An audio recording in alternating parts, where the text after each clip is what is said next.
السلام عليكم ورحمة الله وبركاته. ازيكم حبايبي؟ عاملين ايه؟ اهلا بيكم في مطبخ حورية. النهاردة ان شاء الله هنعمل الغدا البسيط ده، تقليدي جدا. قلقاس وبامية ورز بالشعرية. يلا بينا على البوتاجاز. احنا هنعمل مع بعض القلقاس عشان هو ده اللي فيه ناس بتختلف على طريقته، انما البامية عارفينها كلنا، اهي على العين بتتسبك، وادي الشوربة بتغلي والرز بيتشرب في الحلة التانية. وهنعمل مع بعض القلقاس بالخضرة بالطريقة القديمة بتاعت مامتنا وجدتنا، لأنها الصراحة أحلى طريقة يعني. أنا دلوقتي سلقت اللحمة وخدت منها جزء من الشوربة، حطيته يغلي على النار، وقطعت طبعا القلقاس وغسلاه ونقعاه بقالي كتير. دول بقى ايه؟ كام عود شبت. بصوا يا جماعة، الورد اللي تحت ده يعني العروش من غير اي عروق من فوق. قطعتها رفيع جدا جدا وهسيبها تغلي غلوة مع الشوربة، بيديله ريحة جميلة جدا. وعندي بقى القلقاس طبعا غسلته ونقعته بقى، مش قادرة اقولك قد ايه. انا ما بستعملش الصراحة الطريقة بتاعت التقطيع والمسح بالفوطة ده، انا بغسله وبنقعه بالطريقه التقليديه العاديه جدا، 10 مرات 20 مرة. المهم بغير له المية واغسل واغسل لحد ما يبقى بيزيق وبيخروش اهو زي كأنه بطاطس. ماشي يا جماعة. هنزله في الشوربة وهي بتغلي مع عودين الشبت الصغيرين دول، وهسيبه ايه يستوي.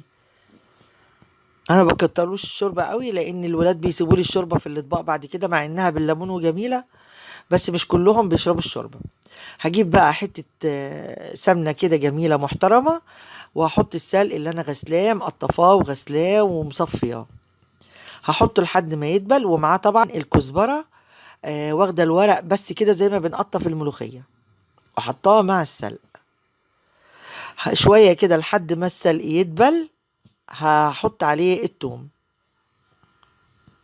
هقلب فيه كده، ودايما كده تفرديه في السمنة علشان يبقى كله طايل السمنة، ما يبقاش متكوم. ادي 5 6 فصوص توم، هقطعهم طرنشات واحطهم على السلق بعد ما دبل،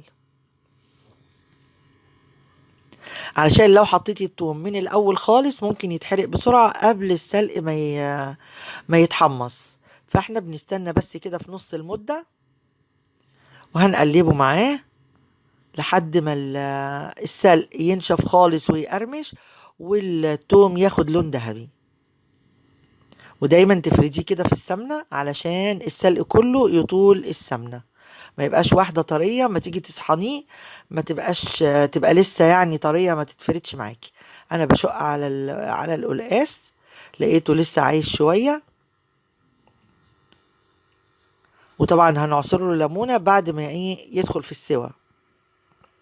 وايديكي طبعا في السلق ما تسهيش عنه عشان يبقى كله زي بعضه. وادي الرز اهو بيتشرب، وطفيت على البامية اتسبكت، والسلق قرب خلاص اهو، شايفين بيصغر كل شوية عن الاول.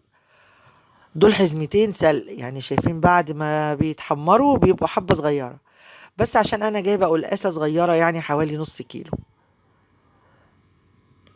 السلق طبعا اهم حاجة في القلقاس يا جماعة، وبيديله لون جميل والطعم الحلو. يعني دايما كتري القلقاس، كل ما تجيبي قلقاسة اكبر كتري في السلق ما تستخسريش. اهو خلاص اهو اتحمر كده وقرب. انا برضو بشق على القلقاس عشان ما يتهريش.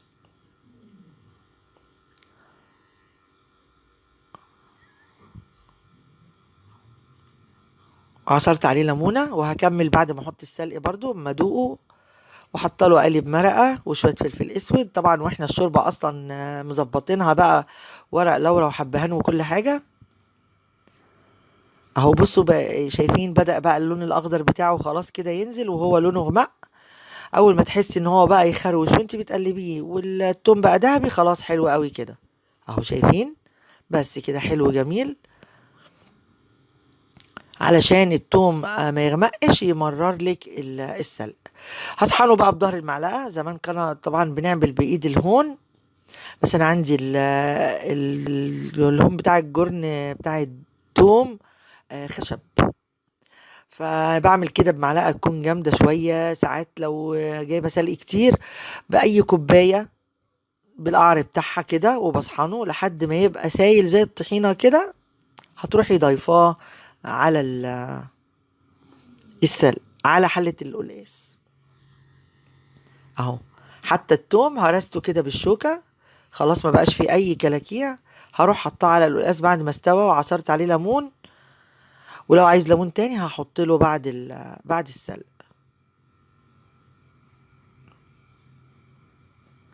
طبعا بتكوني متأكدة ان هو ايه، خلاص دخل في السوا اهو. انا هحطه يغلي تاني، كنت طفيت عليه علشان احط السلق يغلي معاه غلوة اهو. هننزل السلق كله بقى اللي تعبنا فيه وحمصناه بس كده، وهسيبه يغلي غلوة، واحط عليه كمالة الليمون.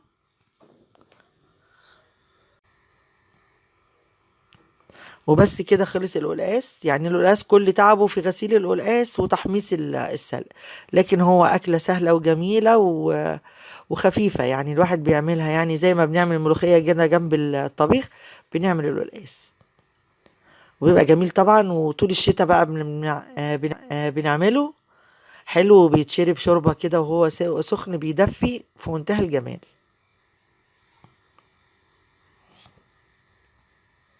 اهو. احط ليمونة كمان، وغلي غلوة كده بالليمون وبالسلق، هطفي عليه ونقدمه بقى. وادي بقى كده اكلنا غرفناه، القلقاس والبامية. وادي الرز بالشعرية. دول كام حتة اللحمة اللي ما بحطهمش في الطبيخ، ابني ما بياكلش اللي في الصلصة، بحمرهم له. وبألف هنا وشفا، يا ريت يكون عجبكم. لو عجبكم الفيديو شير ولايك وسبسكرايب لمطبخ حورية. والسلام عليكم ورحمة الله وبركاته.